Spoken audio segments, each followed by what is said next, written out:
Smoke a purse so sweet with HighThougtsTV. Y'all know what the fuck we doing, man. It's HighThougtsTV. Niggas hot in the bitch, man. I'm smoking a purse so sweet with HighThougtsTV.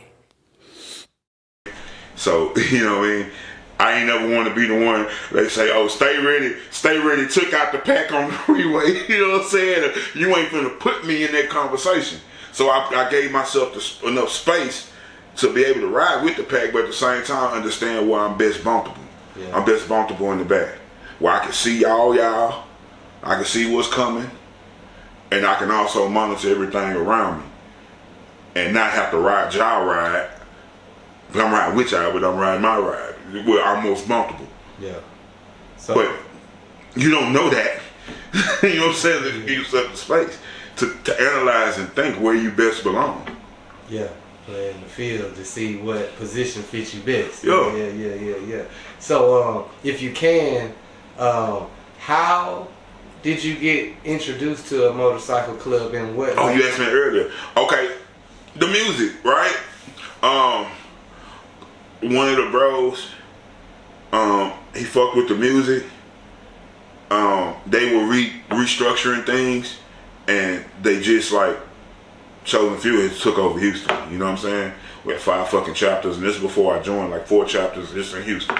You know what I'm saying? Like, and the history with the club is a very like it was the first club to ever cross nationalities in the bike club as a black outlaw club.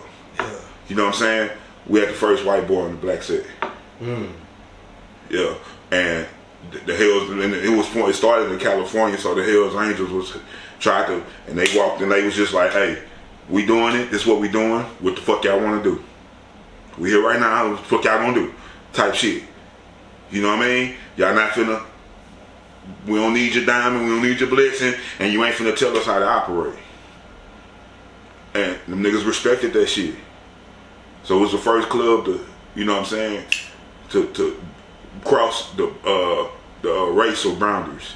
You know what I'm saying, as a black club. And this was back in 1959 when it started. I think we had our first white member, if I remember correctly, 1963, 61. You know what I'm saying? Yeah, that's hard. White boy art, I believe. If I'm not mistaken, my memory's bad, but they probably talk shit about me. They know how I am with the history. We had to study all this shit in order to be a part of it. You know what I'm saying? But I've been out for like 2 years now. But yeah, he reached out to the music. Shout out to my bro Vino, you know what I'm saying?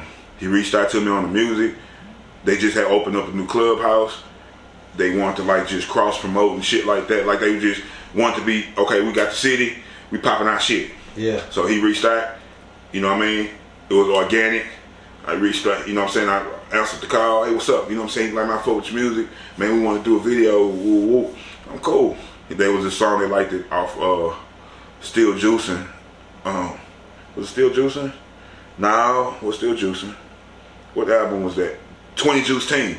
And it was called Muscle. You feel me?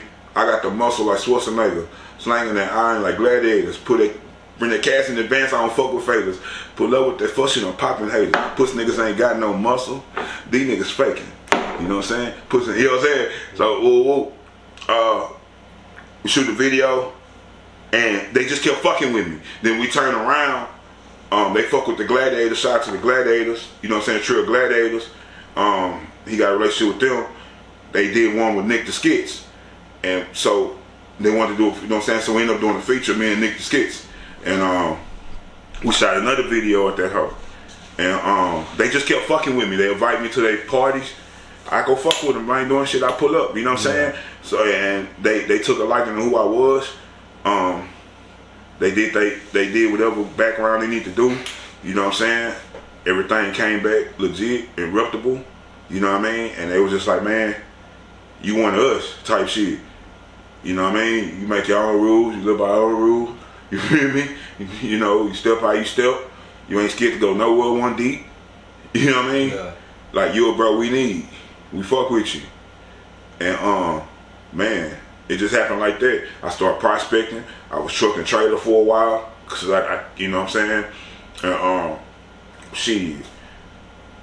When it happened, as soon as I hit, nigga, Got me a 2021. That was my first bike. 2021 Road Glide. Hopped on that hoe. You know what I'm saying? Shout out to the bro. He you know, man, he took me to the park. Boom, we went to the park. I learned the mechanics of this whole how to maneuver. By the third day, the nigga had me on the street, and he was cake ass nigga. Cause like I'm thinking we going to the parking lot. Nah, he taking nigga to the street. Come on. So I know, man. First time hitting the street. Lay that bitch down. Now, another thing you can look at motorcycles with life. Where you set your attention to, that's where you're going. On a motorcycle, if you're not looking where you're going, like you have to lock in on it. When you hit a curve, you have to lock in towards like you got to lock in on the curve, like where you're headed on the curve. You know what I'm saying? Yeah. When you making a turn, look where you're turning, because wherever you look at, that's where the motorcycle's going. So it's just like life. Whatever your attention is on, that's what your feet and your heart going. That's where you're gonna march towards. Yeah. So that's why it's very important on where you set your sights. Some people set their sights too low, you feel me, and they don't make the marker. Some people set their heights too high, and they hit it too fast. You go down. You know what I'm saying? Some people just all over the motherfucking place. You hit somebody. You run in the back of somebody. You don't see the ground, the gravel on the ground. That gravel a bad motherfucker. Gravel is worse than a puddle of water on a motorcycle. Ooh. That bitch will make you will lose your motherfucking bike on the gravel, on some gravel. You know what I'm saying? So it's just like, keep your sights towards where they need to be, because that's where you're gonna head. Because that's the point of your attention. You feel me? That's how the motorcycle is. You know what I mean? And remember I said you gotta make counter decisions towards the obstacles that life sends to you. You have to counter steer.